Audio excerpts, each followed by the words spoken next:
জান্নাতের প্রথম খাদ্য কি হবে যেটা জান্নাতি লোকদেরকে আল্লাহ খেতে দিবেন? রাসূল বললেন জান্নাতীদের প্রথম খাদ্য হলো কাজিয়াদে কাবাদিল হুত, মাছের কলিজা।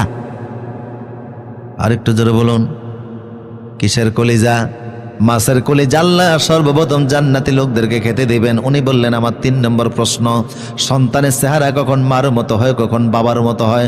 রাসূল বললেন মায়ের বুক থেকে বের হয় এক স্পাম, ফিতার পিঠ থেকে বের হয়, মায়ের বুক থেকে বের হয় ওবাম, ফিতার পিঠ থেকে বের হয় এক স্পাম, ইয়াখরুজু মিন বাইনি সুলবি ওয়াত তারাইব।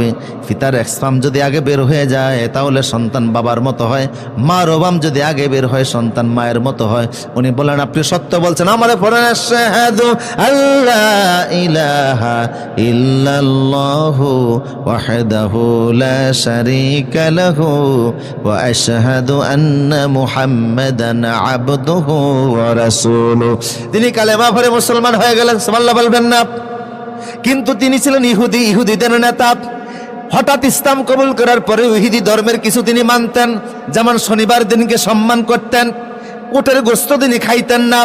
এই অবস্থা দেখে আল্লাহ আয়াত নাযিল করে বললেন আব্দুল্লাহ ইবনে সালাম ইসলাম কবুল করছো, এরপরে পূর্বের ধর্মের কোন রীতি মানা যাবে না, ইসলাম আসার পরে ইসলামের সব মানা লাগবে।